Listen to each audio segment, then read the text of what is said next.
This is the One Girl Revolution podcast, a podcast that highlights the stories of world-changing women and girls across the country. We hope that these stories inspire you, but even more so, we hope that these stories help you to see your own value, your purpose, and your power to change the world through your life. Every woman and girl is a One Girl Revolution. Welcome to the One Girl Revolution podcast. It's your girl, Kate, here. Excuse me because I am a little under the weather, which seems fitting coming into the holidays. Everybody seems to catch things, but I have such an important episode that I am honored to share with you.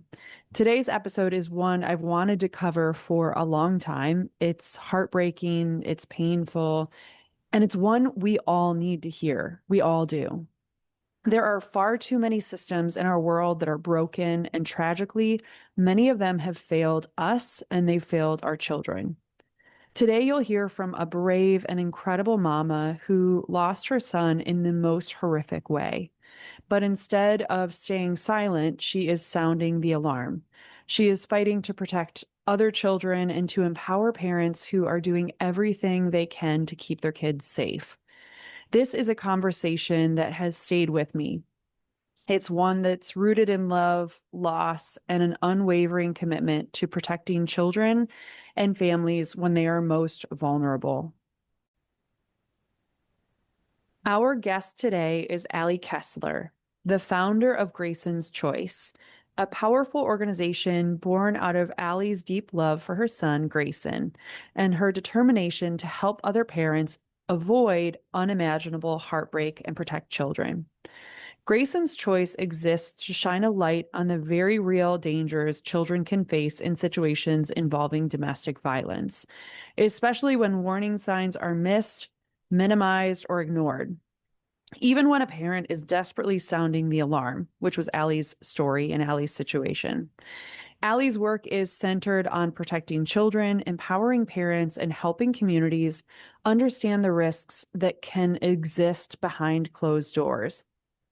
Ali's journey into advocacy began with the devastating loss of her son, Greyson Kessler, who was murdered by his birth father, a preventable act of domestic violence against this sweet angel of a boy. Greyson was just 4.5 years old.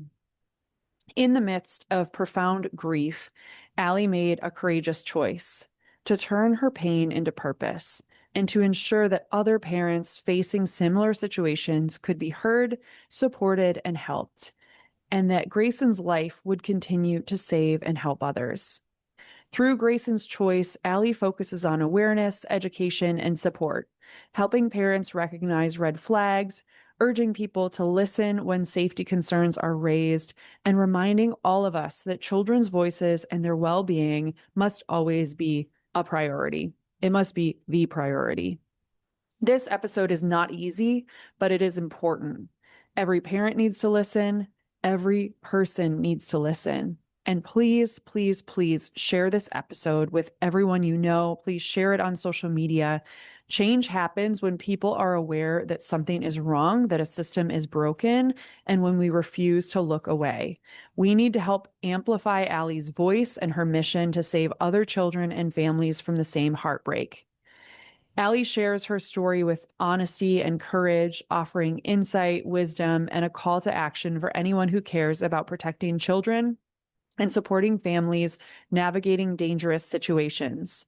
I am so grateful to share this conversation with you. I hope that it opens your heart. I hope that it sparks awareness for all of us and reminds us that every child deserves to be safe, heard, and protected. Without further ado, here is my conversation with Ali. Ali, welcome to the One Girl Revolution podcast. Thank you so much for having me.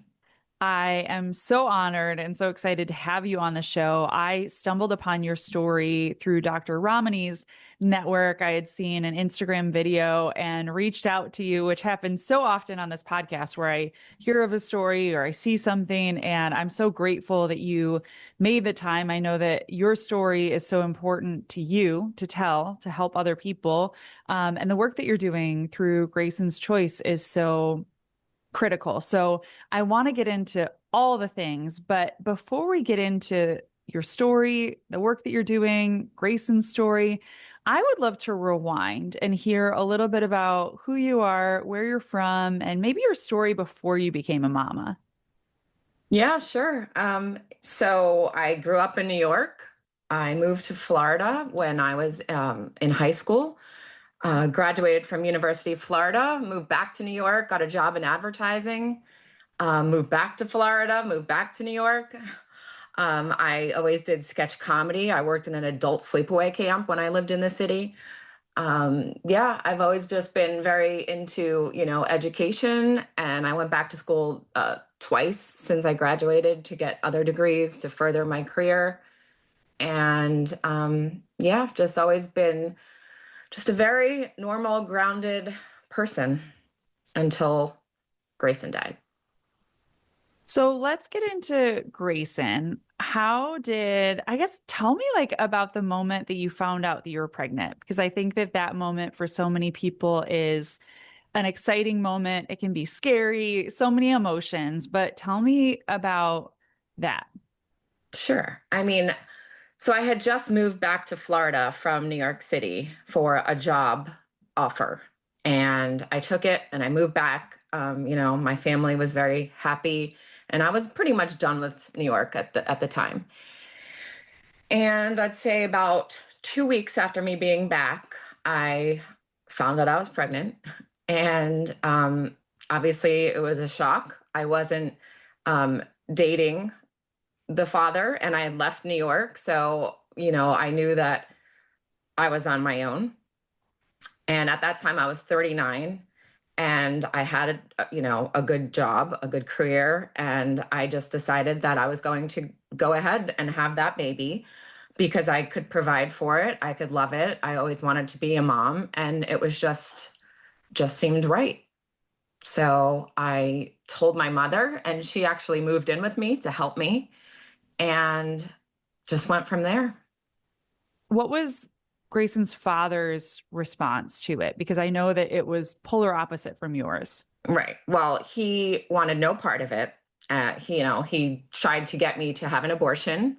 He just spouted texts, that were just very, just negative, just saying that, he has like post-traumatic stress disorder. He tried to commit suicide. He was in a cult, and that I can Google it and read all about him, and that, disorders run in his family, and that, we shouldn't bring a child into this world like this, and that he was going to move to China if I went through with it, and that he would have no part, and, basically just kept, spouting out things like that for, about a month or two until I just couldn't take it anymore. It was affecting me and my pregnancy and my well-being, and I just wanted to surround myself by positive things. So I actually had to block him from my phone, and just went from there. I just made At that moment, I made the choice to be a single mom, and I was going to be okay with that. But my biggest regret now is ever telling him, obviously, because he didn't need to know. He didn't want to know. We weren't together. It's not like he was my boyfriend and, we were long distance. He was someone I really didn't know. And, just because he had DNA in Grayson, he was not his father. Yeah, this is such a complex topic. And I know, we talked about Tina from One Mom's Battle. Many people follow her story and her journey and all the different stories that she's highlighting, but people don't realize the intricacies of these things. And also, Ali, which you know so well, we talk about abuse and people think that abuse looks like one thing, right? If you have a Right. black eye, that's what it looks like. But even back then, when you're pregnant, here you're going through all the motions, that was abusive behavior that he was Right. putting you through. Right. I mean, I didn't know that. I just thought he was difficult. I just thought he was crazy. And, little did I know that there were all this research and studies and, whatnot on coercive control that, maybe someone could have told me, like my lawyer who was in, family law. I just know that if I was a family law lawyer, I would know what to look for in every possible circumstance because every family situation is so different. I mean, he wasn't on Grayson's birth certificate. He wasn't there for Grayson's birth. Why he got 50% custody is beyond me. Yeah, it's such a broken system, and that's why it's so important for women like you to share their stories and for all of us to do what we can to elevate this conversation, because people don't realize, unless you're in it, they don't realize how broken the system is and how it really provides opportunities for abusive individuals to have 50% custody of their kids when they really don't deserve it just because they have the Right. same DNA. Right. Yeah, absolutely. I mean, I fought it as best as I could, but ultimately it was about power and control. He said, "Well, I have that right. I'm going to take that right, and I'm going to." He literally told me when he moved down here. He moved down when Grayson was about 3 months old, and then he sued me for 50% custody when Gray was 6 months old. And he did it in a very sketchy, sneaky, roundabout way, even though he specifically would tell me he wants to be very organic about things and not go through lawyers and whatnot. And he told me from the beginning that his life goal would be to make me suffer. And he said that right in front of Grayson when he was a baby, right outside his apartment at drop off. Yeah, it's and these people are so they're so strategic on how they say when they say things, right? They say it in front of people, or people are like, did they actually say that? But that aside, I want to talk about Grayson's birth, the day of his birth, because I know that that was such a beautiful, important day for you. It was before Grayson's father came back into the picture, I think, because you had blocked Right. him. Mhm. Talk to me about the day that Grayson was born and what was that day like for you? Oh my gosh, I was so scared. I had a scheduled C-section because he was breech like the entire time. And so I knew when he was coming. And that night I went to sleep. And in the middle of the night, my cat started jumping on my face and like woke me up. And, I stood up and I was going to go to the bathroom. And all of a sudden, my water broke. And I was like, what the hell just happened? I'm like, I'm already going to the hospital for a C-section now. And Grayson knew that this was for sure the time he was meant to come. So we went to the hospital. I, waited for my doctor to come in, and my mom was with me, and my best friend was with me. And I proceeded with my C-section. And I just remember they put this tiny little baby next to my face as they closed me up. And I just remember thinking, I have a video of it actually, just how I even said, he's so tiny. He's so tiny. How am I going to hold him? He's so tiny. And I just remember being so scared, but so just full of love. And that was December 6th. He is such a little beacon of light. And even seeing the photos, you can photos of him as a little kid, and like you can just see the light that he has inside of him. And so I can only imagine what that day was like when he came into this world, because I know it really was such a special and important day. I want to talk about Grayson as a little human being, as a little person. Tell me about Grayson. I know you had 4.5 years with him. I would love for you just to share with our listeners a little bit about him before we get into what happened.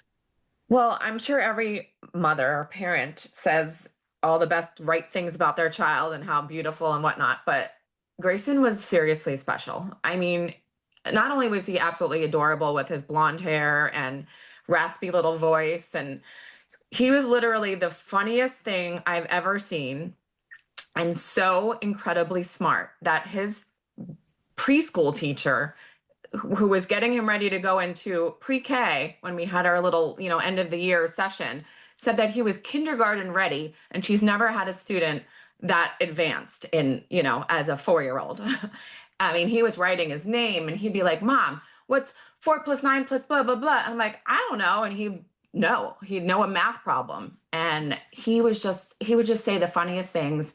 He would sing, which I'm very into, like singing. And, I bought him like a little karaoke mic, and he would just make up songs just on the fly, like all the time. Like even waiting in the doctor's office, he'd made up a whole song about a rash on his face. I mean, just serious. And, every activity, every sport that he played, every friend wanted to know him and play with him. And we had so many play dates, and he was just a shining little star.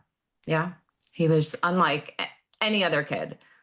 Yeah, people, I'm going to encourage everybody obviously to go to your website and they'll be able to see pictures of him, and you post pictures of him on social media and people can see this little beautiful light, and what a little Happy. entertainer. Yeah, happy like you're his mama. And so here he is, this little beacon of light, and he's just a treasure to you and to the whole world. And Right. you shared that Grayson's father moved down to Florida, and I know that really bizarre things, like it progressively got worse, it seems like, from what I know about your story. From when he moved down there, he got 50% custody, and then things just progressively got worse. Can you share about he moves down to Florida and kind of that experience? So he moved down, and, I had a newborn. And so, I invited him over when I said, come by every day. Like, we didn't know how this was going to work. But he, like I said, he always just said, let's keep it organic. You're his mother. I respect that. And, I just want to know my son. So, I was open to that. Obviously, I told him that I was pregnant for that reason. If I was really alienating him, I wouldn't have involved him at all. He wasn't even in my, scope of anything. So yeah, he moved down, and, he would come over like once a day and, give him a bath or bottle or whatever it was. And then I got served with papers when Gray was 6 months old. He wanted 50% custody, and he wanted me to change Grayson's last name, which was my last name, Kessler. And of course, I was like, why would I do that? Even if we were married, I wouldn't take your name. Like, you weren't there. You forfeited your rights for his birth certificate. It's my child. It's my name. So we went to court. That part got thrown out. So we never had to do the name change, but he did ultimately get 50% custody because a judge was like, well, if a father wants rights, a father gets rights. And his lawyer was like, my client moved down here to rescue his son and made him like this shining star in everything. And, sure, on paper, he seemed like, yeah, a doting father. I want to be there for him. Let's give him 50%. So it started off, not at 50. It started off on a sort of like a step up program, they call it. And then by the time Gray turned 3 is when it was supposed to go into 50-50.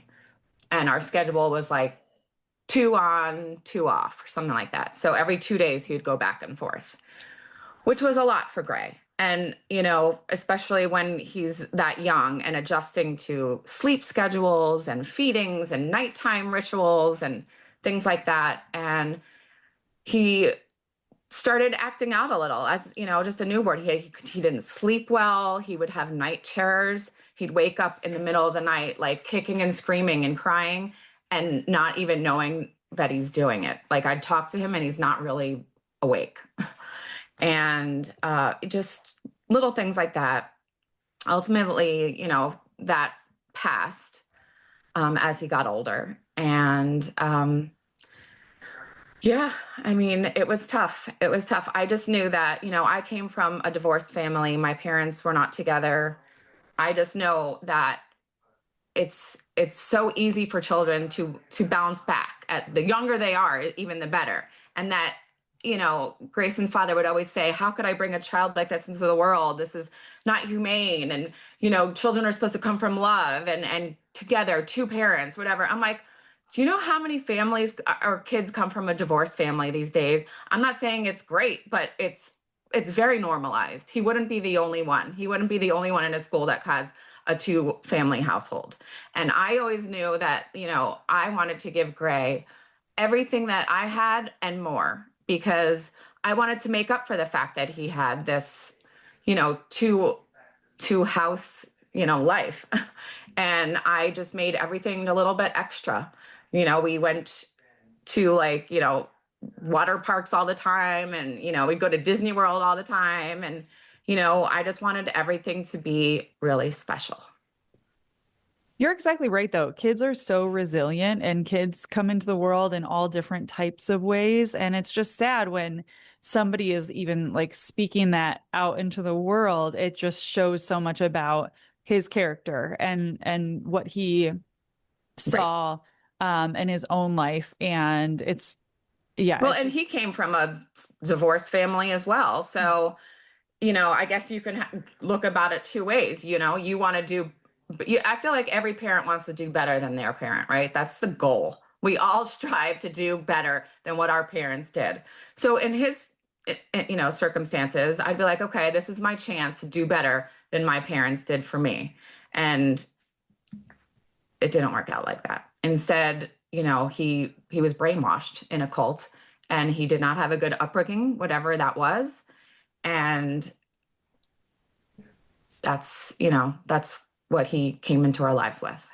yeah. And throughout all of those years, he's offloading all of that onto you. And I know he made your life and Gray's life so difficult in all of his antics. And I know it was progressively getting worse. So you're in the midst of this high conflict custody battle with Gray.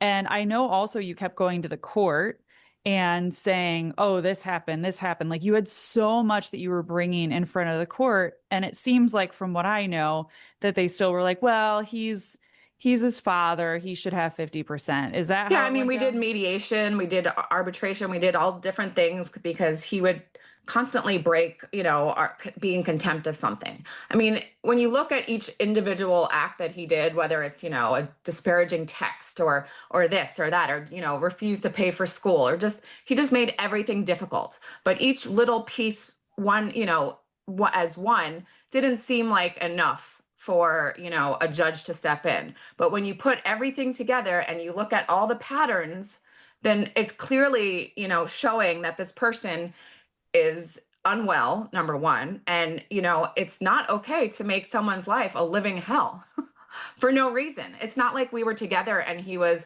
bitter about, us breaking up or bitter about me.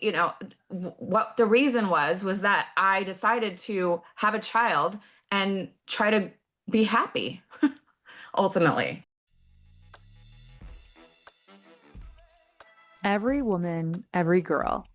The world tells them they don't matter, but we know the truth. Every woman and every girl is a one girl revolution. Through the Every Woman, Every Girl campaign, we're telling powerful stories, lifting voices, and reminding women and girls everywhere of their worth, their purpose, and the power that they hold to change the world. But we can't do it without you. Your donation helps us share more stories, reach more women and girls, and change more lives. Join the movement today. Support the campaign.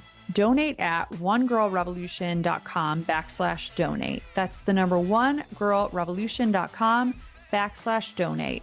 Because when every woman and every girl rises, the whole world changes.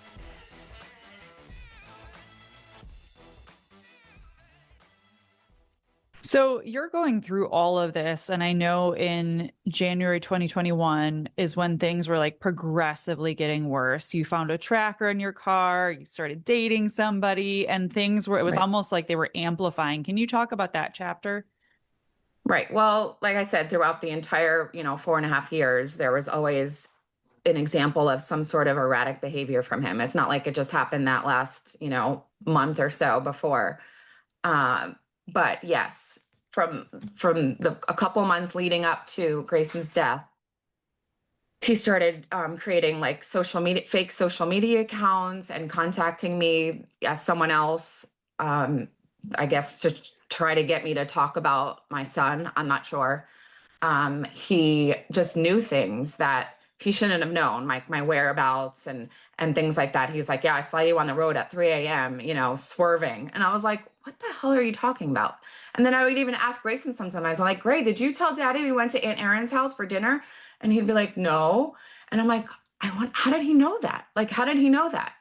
And so, I just, in the back of my head, I was like, did he hire like a private investigator? I really thought that I was just like being followed or something.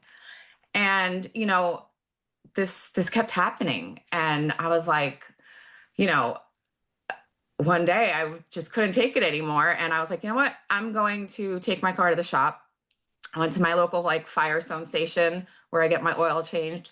And I went to the front desk and I said, I know it's going to sound crazy, but is there any way one of your guys can just put my car up on a lift and just look for a tracker?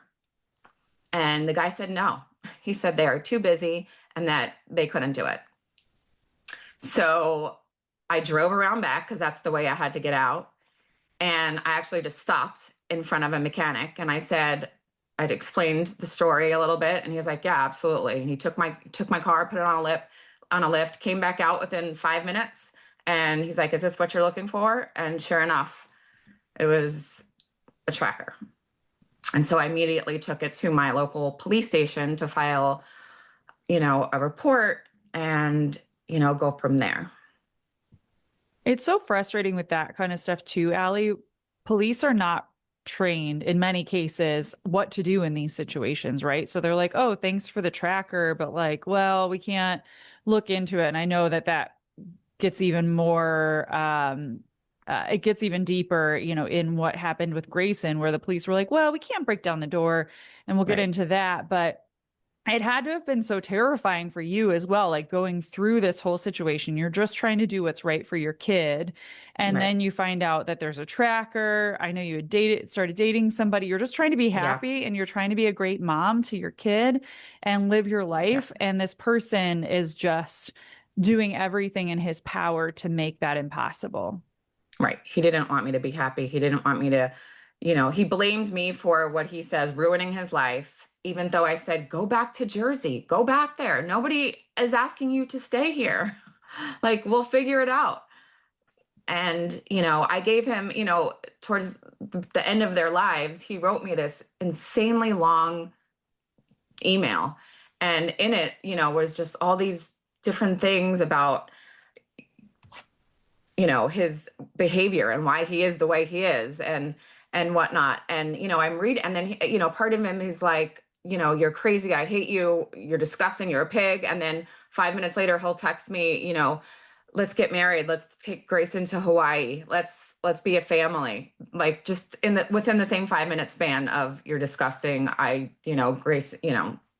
Grayson deserves better, stuff like that. I mean, and then I wrote back to one of his emails, a really nice diplomatic email stating all of this different scenarios that we could, do moving forward to make him happier with our circumstances. One of them included us getting along. Like, let's just do everything for Gray, right? Let's just be that amicable parent. Like, why are you always picking fights with me? Another one was go back to Jersey. You'll come and see Gray, whenever you can. He can spend the summer there. We can, we can come down once a month. I don't know. We'll figure it out. Just go be happy. Go live the life that you want to live, and you can still have Gray in your life. One of them was sign your rights away, and then go. I gave him that option even before Gray was born, and I gave him that option again when we were in mediation for our paternity.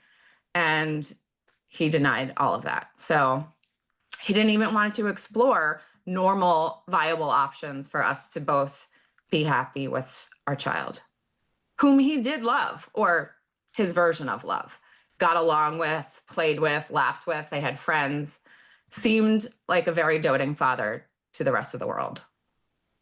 I am no therapist, Allie, but I know you've talked to many therapists about your situation and this situation, but he definitely had so many issues and probably was bipolar or something like that, because even for people to snap like that, and it is so frustrating when you're experiencing that in your own life and you're telling people about it, and then they see like, oh, well, he seems like he takes Gray to school, he does all these things, they go on these adventures, and that is, I don't know, narcissistic behavior. I mean, all the different things that Very thankfully, narcissistic. yeah, thankfully people are, Dr. Ramani and so many others are talking about these signs, these high telltale signs, and the situations that where people will be, it's like Jekyll and Hyde, where it's Right. like one thing to some people and something completely Well, different. even to his family who didn't live, in Florida, they lived in Jersey, they only heard what he told them about me. I met them I met his mother like twice, I think.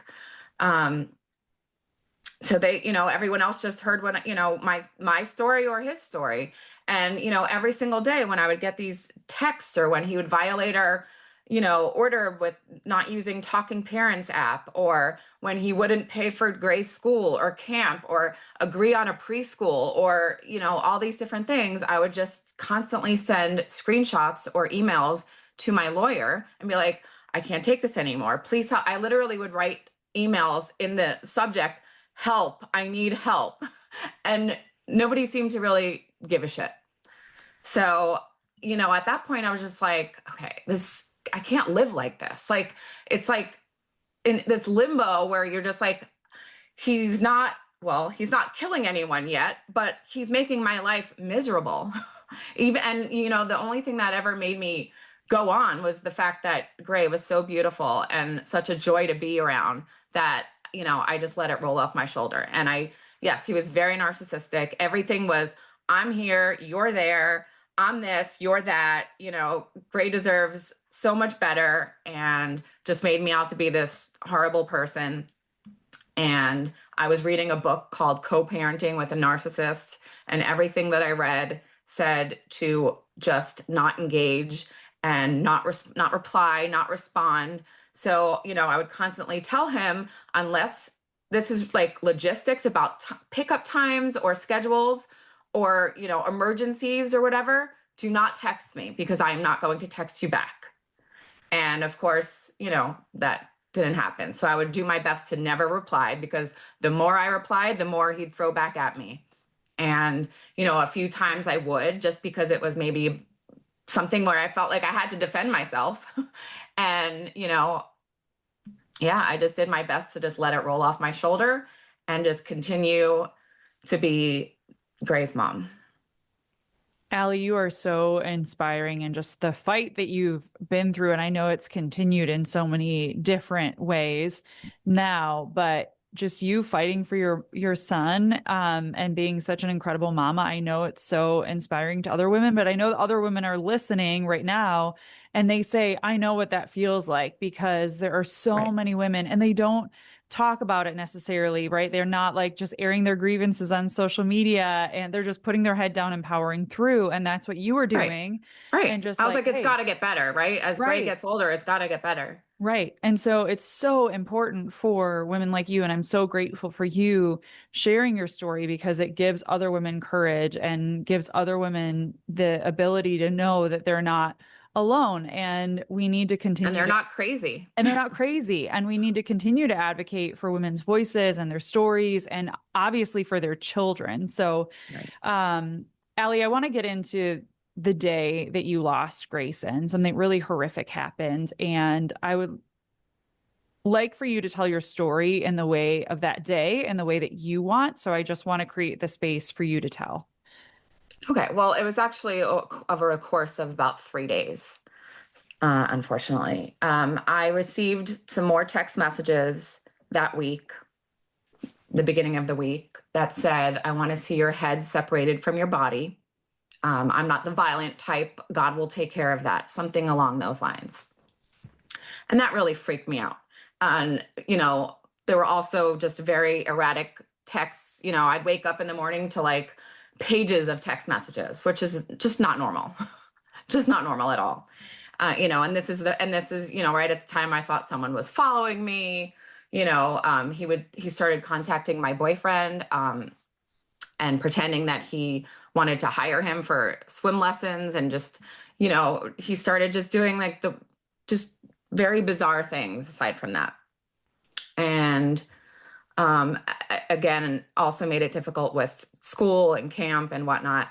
So when I got that message, I sent it to my lawyer, and we're like, okay, she's like, okay, we may actually have enough now to file a motion, which I just do want to, I backtrack real quick to about a year and a half prior.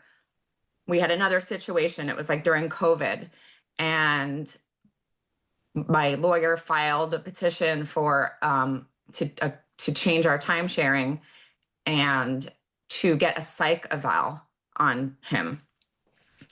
And somewhere along the lines, it just dropped. It's in the ether. It got filed, and then it never got touched again. So it never happened. So I get this text, we're sending it. She's like, okay, I'm gonna write a stalking injunction for you. Send me, compile all these texts and messages and emails and send me everything. So I compiled everything and I put everything in like a spreadsheet and a PDF, and I had screenshots and I had, copies and pasted emails and just everything I could find. And I put it in the document. And I just remember talking with my lawyer and trying to get this done. And days went by, weeks went by actually, and nothing was ever filed. And that's when I got that message about your head separated from your body. I was like, okay, I can't go another day. Like, this has to get done. She's like, okay, tomorrow I'll send it to you by the morning. First thing, go to the courthouse, file the petition, for an injunction. So I woke up. So I took Gray to school and went right to the court. Or no, I'm sorry, I came home and I was waiting for the injunction to come into my inbox so I can read it, print it, and take it down. 10 a.m. comes, still nothing. I've, asked my lawyer, where is it? Where is it? I need to go. I have to pick up Gray from school every day by it was like 2:30 or something like that. So, she's like, I'm sending it, whatever. Finally, around, I want to say like 1:00 is when I finally got something in my email, and it was long. So I had to go to Kinko's to print it all. And by that time, it was already late in the day and I couldn't even make it back to pick up Gray for school. So I had my mom go get him and wait for me back at my house. And I went to the courthouse and I went down there, and the clerk of the court said, well, what's the issue? And I explained a little bit. And he's like, well, just so you know, a stalking injunction won't protect your son. And I was like, really? I didn't know anything. I expected my lawyer to fully be versed on all of this. So I was like, okay, well, what do I do? Because I'm scared. I literally wrote, so he said, I recommend that you file an injunction for domestic violence. So I said, okay. I texted my lawyer. I said, this is what they said. Should I do this? She said, just, yeah, do whatever they say. So I was like, okay. So I had to go into a room and rewrite everything that my lawyer wrote, handwrite it. And I wrote in the very first page, I fear for my life, my boyfriend's life, but most importantly, my child's life, in big letters, capital letters. One of the first, check boxes that I had to do was, is there a firearm in the home? And I didn't know that. I didn't have the answer to that. So I didn't know. So I put, I don't know. I wrote, all the things out. I submitted it. I submitted all of the PDF documents that I had for the stalking injunction because it was all the same, information. And they said, okay, it usually takes about an hour for a judge to look it over. And, all I wanted was for a judge to say, okay, let's approve this now and meet in front, let's get in front of let's have a hearing as quick as possible. And then I would be able to talk to this judge and explain what has been going on for the 4 years. And, I got home and they told me I had to come back and get the result, that they couldn't do it by phone. And I was like, okay, well, I came back home because I knew that Gray had to be picked up that night for his time sharing. And I was trying to make it back in time and I didn't want to miss him. So I came back home and, my mom was here with him. And when he got picked up, I buckled him in the car like I always did in the back seat. And I said goodbye. And I love you. And then I will see you tomorrow because I pick him up every day from school, even on John's days. And I said, I'm pulling my string because that was what we always did. It was a book that we were reading called The Invisible String that, lets the other person know that we're thinking about them when they're not there. And they drove off. And then me and my mom immediately got in my car and drove back to the courthouse so I can get the results. And, they had told me that if it was approved, that they would then send a police officer with me to go get Gray. And sure enough, it was denied.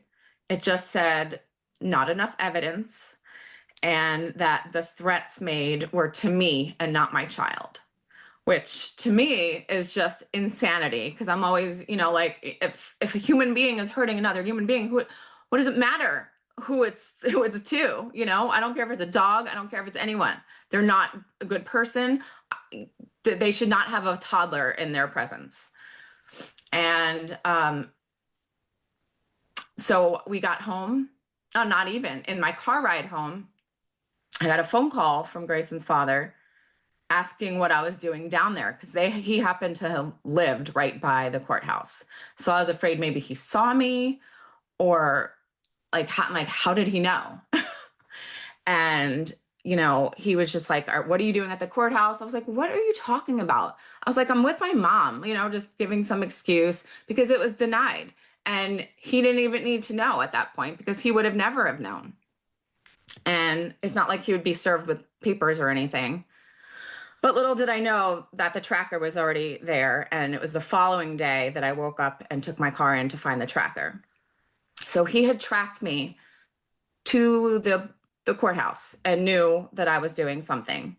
And that whole night, I was getting text messages about, you're really getting a restraining order against me for text messages, that will surely deplete your child support and all this nonsense about, what it's going to do for him and his career and this and that. And of course, I just ignored him. I ignored him and ignored him. I ignored him. I literally said, I don't know what you're talking about, and just ignored him. And I went to bed. And the next morning, is when I woke up to, all these text messages again. I took my car in. I found out that tracker was there. I went to the police station. I told the police that I had filed an injunction the day before and it was denied. So, they wrote all of that in the report and, they probably thought I was crazy. Like, oh, this girl's trying to get a restraining order and now she's finding a tracker and, probably make it seem like I'm the one doing this for some reason. So at this point, I was just like, okay, well, now it's in the police's hands, right? Now I have proof that I'm not crazy, right? Now I have the trackers there. I'm going to, we're going to get to the bottom of this because it is illegal to have a tracker on someone's car when, that's not your car. So I was just kind of waiting and I woke up the next morning. This is now 2 days after the injunction was denied. And it was now my day. First of all, he wasn't at school that day I found the tracker. And I asked the teacher, I said, please call me if he's not in school tomorrow. So Friday morning comes and I wake up to all these text messages and an email in my inbox about why he is the way he is again and why he has so much anger towards me. And it was all stuff that wasn't true and that he just sort of made up in his head and lived in this Fantasyland life of what his reality was, which was not actual reality.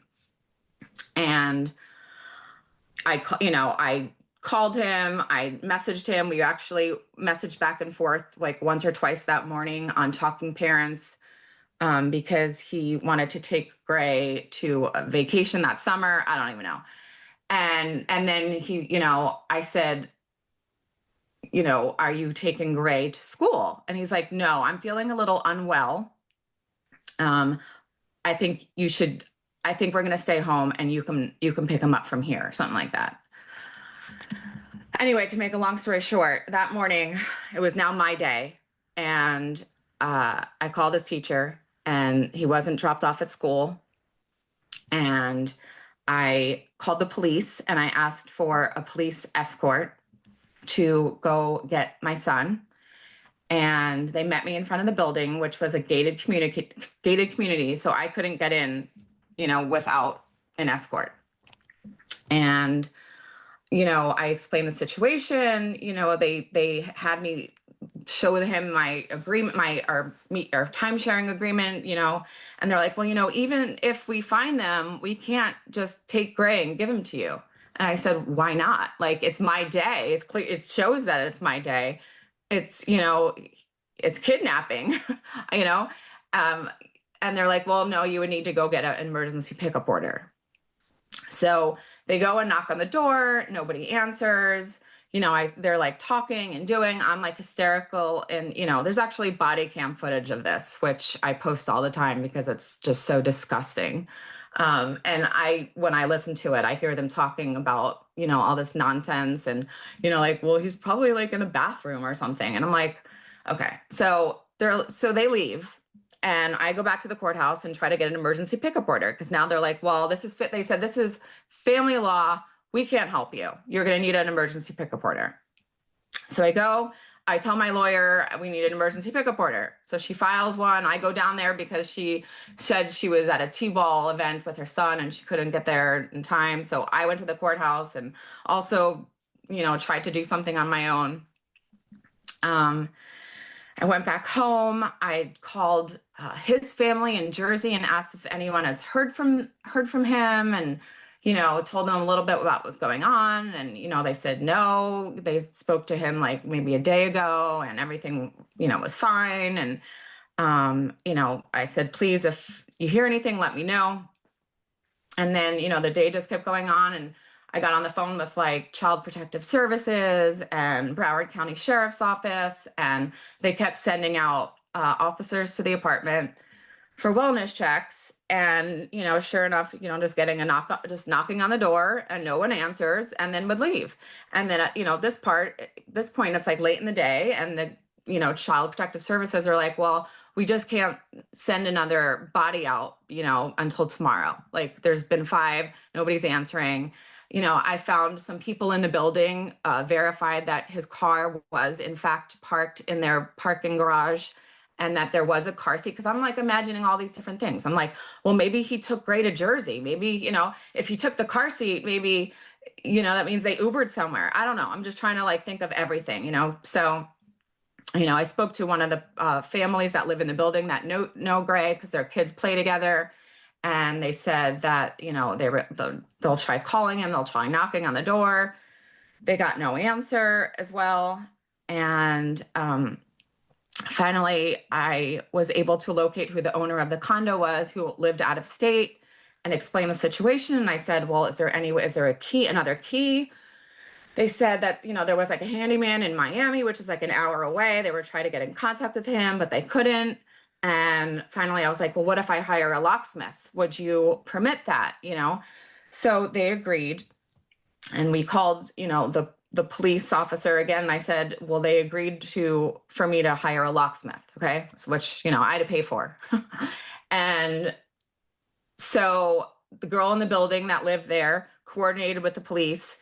And I originally was driving down to go meet everyone at the building. And I got a call after I left that said, maybe I shouldn't come down there and that, let's, just stay home and we'll text you when the locksmith and the police officer's there. And I was like, okay, well, maybe they're right. I don't know. So she sent me a text. It was at this point, it's about 11 p.m. And I had been looking for Gray since 7:30 a.m. that morning. So she said the locksmith had just arrived, the Fort Lauderdale police had just arrived, and they're about to go to the door, to John's door. Okay, so 11:04 goes by, 11:05, 11:15, 11:30, 12. I'm texting, what is going on? What's happening? John's family's calling me. Have I heard anything? No. At this point, I'm just freaking out because I'm just like, why would they? I expected them to just maybe find nothing, be like, no, they're not here. Mm-hmm. But yeah, I wasn't getting any messages back from anyone. So at this point, I was just in a state of I was literally in a ball in my closet. And I had my boyfriend here, and my best friend and her husband were here. And I was just kind of waiting to see what was happening. And at one point, we got a phone call, and I guess they found an old address, and they went to my old address, and they said, well, we really need to speak with her. Can I please have her new address? And my boyfriend had answered my phone because I didn't. And about 5 in the morning, I get a knock on my door, and it was about like two police officers, an investigator, and a priest. And I mean, I was literally in my closet where I did I was in shock. I was sick. I just felt my heart just collapse. And when they told me that they found their bodies sitting on, on the couch with gunshot wounds to the head, I mean, I died. I died at that moment. I died along with them, except I was still here. And I didn't even hear anything else that they said.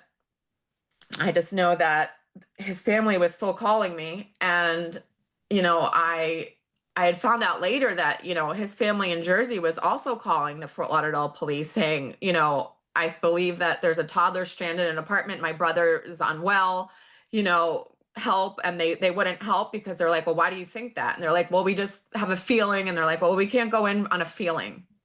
So it wasn't even just me trying to get them to help. It was, his family trying to get them to help. And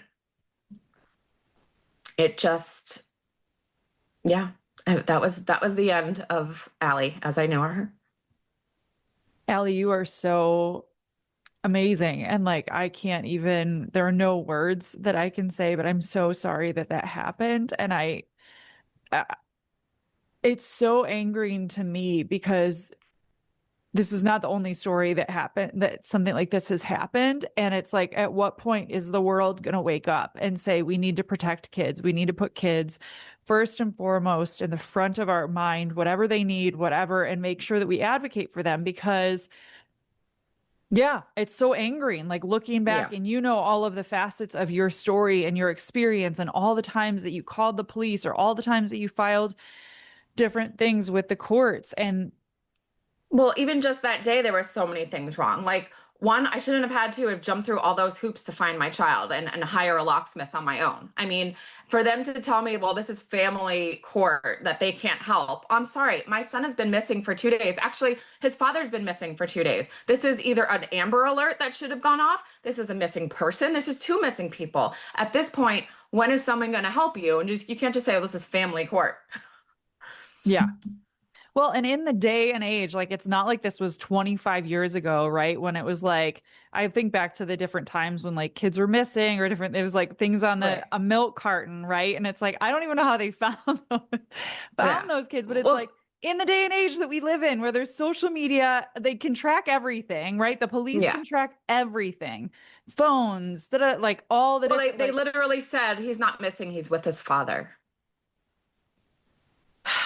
Allie, I am so grateful, like I said, for you using your voice and using your story, and Grayson's little life and legacy continues on through you. And I know that you're able to help so many. I know that this doesn't help, but his story, his legacy, I know is helping so many other kids and other families. And I'm just so grateful for your voice and your strength. And I know that there are days where you still just feel like you died on that day, but also I see the strength and resilience in you and the fire that I'm sure Gray is like putting behind you to be like, Mom, we got it. We got to do this. We got to fight. We got to advocate because something has to change in this world because this never should have happened. No, and he deserved so much more. He deserved to live a long, beautiful life. And ultimately, he's the one that is paying the price. And people ask me, how do you do it? How do you get out of bed? And I say, well, I can't let him have any more power over me. I can't let him win from the grave, right? I cannot just, because I could have died. I could have taken pills and ended Yep. my life. I could have stayed in bed, but the thing is, I still have bills to pay. I don't come from money like maybe other people do. I still have to go on with my life. Everything is still going on. Life is happening. People are getting older. And I just didn't have a choice. So I know, this really shook my community and local law, senators and House of Representatives I met with, and we're like, okay, well, what can we do so this doesn't happen to another family? So Grayson's Law came about here in Florida based off the fact, where they said the threats are to you, but not your child. We're like, well, that can't happen. So Grayson's Law now says, a judge can step in and look at the facts against the other parent from the other parent and not just the child. And it took 2 years. Grayson's Law did not pass the first year. They did not like a lot of the language about coercive control. They made us basically, in order to get it passed the following year, we worked with the Florida Bar, the family court section of the Florida Bar, to sort of make Grayson's Law, I say, dumb it down in order to pass, because they just made me take everything out. But at this point, we just wanted something, and it's enough to sort of at least let a judge know, well, okay, let's look a little bit more. This isn't a blanket case. Well, 50-50 presumption. Let's look at some of these red flags and see, So while I believe that Grayson's Law still needs work, and we try to get Caden's Law maybe incorporated in it, where judges required training. But for now, it's definitely opened eyes. And, I do get messages from parents saying that my child has saved their child's life, and that, if it wasn't for Grayson, that they would be dead. So, I guess something like that makes purpose. And that's why I started Grayson's Choice. I originally just started Grayson's Choice for awareness, because I want everyone to know that this goes on, to normal people. And then, people kept asking, for advice. And I was like, I don't have the advice, because it did not work out for me. But what I can do is talk to experts, interview people, get as much information about, not just things like my circumstances, but just parenting in general, anything, and offer that to people so maybe they can get the answers that they need. And that's why I started the podcast, Gray Minds Think Alike. And that's how I met Dr. Romani and Tina from One Mom's Battle. And, it's maybe it's not much, maybe it only helps 1 or 2 people, but for me, it helps. It helps. It does. And if it helps one person, Ali, like you sharing your story, if Grayson's Choice helps one person or just opens people's eyes to it as well, right? It's so important for us to be educated and know about these stories. And we can all do something. We talk about it a lot on this podcast. So we can all do something to raise awareness. And whether it's sharing on social media, right? You don't have to donate even to a nonprofit. It's free to just follow and share. So I will obviously put all I always say I don't get paid to do the podcast. Yeah. I'm doing it. Right. And it takes a long time, because I'm doing all the editing as well. I do digital marketing. So I'm doing all the writing, all the editing, all the audio, all the video, all of it. So it's very time consuming, and I refuse to stop as of now. So you are a force, and I feel like you and I have so much in common, because I'm like, sounds like you're talking about my story with One Girl Revolution and all the things here, but it's so important for us to create spaces for people to share their stories, for experts to share their knowledge, for all of us to learn and grow. The world tells women and girls that they don't matter, that one woman, one girl can't be a revolution. But that's not true. Every woman and every girl is a one girl revolution. Join the Every Woman, Every Girl campaign today by posting a video or graphic on social media telling us why you are a one girl revolution. Tag us, collab with us on Instagram, and shout out a woman or girl who inspires you. Tell us who is a one girl revolution in your life. Together, we are lifting voices, telling stories, and reminding every woman and girl who she really is. Follow along, share your story, and be a part of the movement. Because when every woman and every girl rises, the whole world changes. Join us today at onegirlrevolution.com. That's the number one, girlrevolution.com. Ali, I would love for you if there's a story or two. I know you kind of alluded to it, of whether it's through Grayson's choice, somebody that you've been able to help, or maybe somebody that heard your story, that they reached out to you, that they were like, oh my gosh, Ali, thank you so much for sharing your story, or for Grayson's Law, or whatever the thing. Is there a story or two maybe that you could share of people that have been impacted by your work, by your story? I mean, honestly, there's a bunch. I get a lot of those. There's not like one in particular, but I've heard from even fathers that said, your son saved my son's life. And, hearing from fathers, it's important because I make it clear that this isn't about mothers against fathers, father against mothers. It's parents against parents. It's right from wrong and humanity.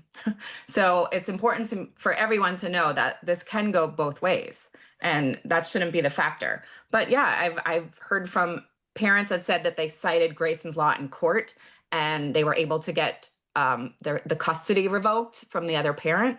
I've also heard negative things. I've heard the judge threw it out, didn't know what it was, didn't want to entertain it. Clearly that means they need some more training. But yeah, I mean, I get people that either find me from the podcast or the website or just Google, and they just are like, I need help. I dealing with this. And they send these really long, elaborate stories all Saturday on the next. I'm just like, okay, how can I help this person? I'm only one person. So I do what I can, and I direct them to, maybe some resources and whatnot. But, it does help to hear from those parents that have had success in using Grayson's Law, or at least getting information from the podcast and whatnot. So, I'm happy for that. And I have helped people, and there are people that have, reached back to me and said, what their outcome was in court. And, I'm happy for them. I just wish someone listened to me when I was asking for help. Yeah, it's so important for everybody to think about what can they do to listen, because there are also situations, Allie, where it's in people's families, even like you talked about Grayson's father's family, like knowing that something was wrong. And it was like, could they have done more? It's shoulda, woulda, coulda. But there are so many instances throughout our lives where we can choose to do something, to speak up or not. And the Right. courage that people have, like yourself, to stand up and say, tell their stories and say when something is wrong. We all can do something like that. So Allie, I want to ask you about Grayson's choice and Grayson's Law. I know you said there's still work to be done on it. I know it's an ongoing battle. Grayson's Choice is a nonprofit organization that you founded, continues to grow and evolve through the podcast and through all your advocacy and your great work. But where do you hope that Grayson's Choice, Grayson's Law, all the different projects connected to you and to Grayson's legacy, where do you hope that they go from here, and what impact do you hope that they can all have on this world? I mean, having Grayson's Law is definitely the first step here in Florida. We are now a presumed 50-50 state for time sharing. I do want to see more things happen, especially with training and just little things where in school, notifying parents. There's just little things that can be done as extra precautions. So I would love to see things evolve in that way. And, I've spoken to lawmakers since, and hopefully it can be amended or new laws. I know that there's so many people that reach out that want, more help with domestic violence, because it's so hard to prove and it's so hard to get people to really believe you, right? You just think, oh, that's a bitter ex or whatnot. But I mean, Grayson's already had an impact, not only on me, but everyone, because his his little face, his little voice, his little heart, his name lives on, and I will continue to talk about him. What happens for the rest of Grayson's Choice? I'm not sure. Right now, it's just me and a couple people that are doing our best to sort of help others in what little way is possible, just for more of just resources and education and just to let them know what this is happening. But I'm not sure for now. I'll just keep going with the podcast and until I guess I feel like ending it and go from there. What can we all do to support your work and continue to elevate Grayson's story and his life and his legacy? I know that we obviously can donate to the nonprofit. We can listen Sure. and share the podcast, but talk about the Yeah. different ways that people can get involved in your battle.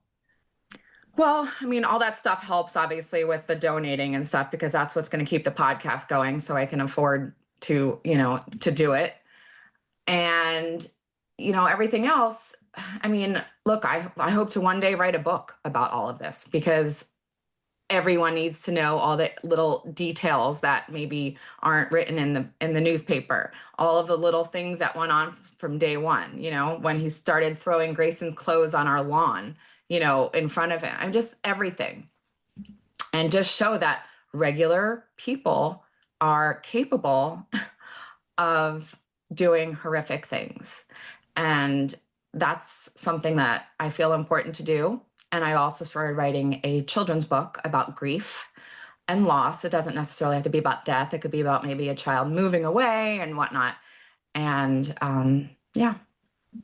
Ali, well, I'm going to continue to follow everything that you're doing. We'll stay in touch with you in any way that we can support your children's Thank you. book or writing your book. I hope that you do write a book because I think it's such an important way for us to tell a story, right? That's why I Right. love podcasts. I love that you have a podcast too because it's different from if you're doing a radio interview or a TV interview and it's like you have 30 seconds to tell your story. It's a Right. bigger outlet that you can actually go into detail. And so I do hope that you write a book and we'll be sure to promote it and have you back on the podcast and continue to support everything that you're doing.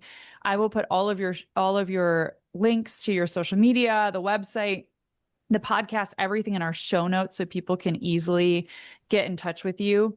I Well, want to thank ask you. you, of course, I want to ask you about One Girl Revolution. So you are a One Girl Revolution. That's why I wanted to have you on this podcast. You were so strong. You were so No, brave. I don't feel any of those things Well, though. I see it in you. I see it in you. And sometimes we need other people to see it in us to say, I see that. And I see that in you. When you think about the phrase One Girl Revolution, what comes to mind or what do you think of? I think very about women. I don't know. I actually have mixed emotions because sometimes I feel like I can't do it alone, right? Sometimes I do feel alone and I am just one girl and I'm trying to do everything myself, right? And that's hard. But then I'm like, okay, well, I'm not going to sit around and let nothing happen. And I have a mouth. I'm from New York. I'm going to use it and I will make a revolution because that's what I'm here for. And if that's what I'm supposed to be doing on this planet, then that's what I'm going to do. That is so good. And it's so true because it's like we are one person and you need support system, right? You need connections. And I know that you've connected with so many incredible women, some of them who have been on this podcast, and we need to stand together. But yeah, sometimes we need to like lace up our bootstraps and say, I'm going to do this. I'm going to start a revolution. And you truly are doing that. Ali, I want to ask you, who is a one girl revolution in your life? Who is a woman or girl that inspires you that you want to give a shout out to on this Oh podcast? goodness. I know there are many actually. I mean, I've talked to other moms that have gone through similar stories that I have, so I know all of them as well. That lost their child the same way, and they deal with all the pain that comes with not only losing a child, but there's something very different about losing a child from the other parent's hands than maybe another way. Where I know it all sucks, it's all horrible, but this was preventable. And that's something that just, it's hard to wrap your brain around. So there are so many women out there. I honestly, I'd say my mom, but you know, everyone I've talked to, every doctor that's helped, every mom that I've talked with that goes on after their child's been killed. Yes, they're all their revolution. You know, I'd say Oprah, you know, just strong women that want to do things. So yeah. Well, Ali, you are that to me, and I know to so many other people, you are a one girl revolution, and I can't wait to stay in touch with you and continue to promote everything that you're doing and be a part of this journey and this battle in any way that we can to advocate for you, for Greyson. We're here for it and we want to be a part of it. But before I let you go, I always end this podcast on one question. So I'd like to ask you, if you could leave women and girls around the world with one message, what would it be? Speak up. Clearly, it's important to share and make your voice heard, and to not give up. You know, like if someone doesn't believe you, keep going, because you know eventually you will get heard, and hopefully they'll believe you and listen to you, and just know that you're not alone. Everyone has something similar going on in their life, and that, you know, I can honestly say that it's really important to have really good people on your side as well, not just family and friends, but attorneys. A lot of attorneys just want your money, so it's really important that you vet them. And yeah, just follow your gut. Well, Ali, thank you so much for speaking up, for using your voice, because I know in all these situations in life, we can choose not to speak up, not to share our story. And I'm so grateful that you are sharing your story, that you're speaking up for Greyson and for so many other children and mamas and fathers as well. Like you mentioned, that there are dads that are going through similar situations. But Ali, Yeah, I'm so grateful for you being on the One Girl Revolution podcast. Thank you for being on the sure. podcast. Thank you for everything that you do. And thank you for everything that you are. Oh, well, I appreciate it. And I'm happy to be here, and I'm happy to talk, and I'm always happy to share. For more from One Girl Revolution, to listen to all of our podcast episodes, watch our Emmy-nominated documentary series, follow us on social media, donate to our nonprofit organization, and more, please visit onegirlrevolution.com. That's the number onegirlrevolution.com.